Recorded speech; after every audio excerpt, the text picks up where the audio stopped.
கைப்புள்ள கென்னை எடுத்துட்டான்.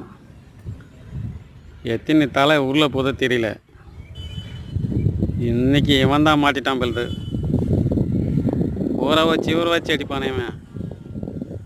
மோசமான மனுஷன். கென்னு எடுத்துட்டான். இவனுக்கு மிலிட்ரி ஆஃபீஸர்னு நினைப்பு. சுட்டு தள்ளினே இருப்பானே.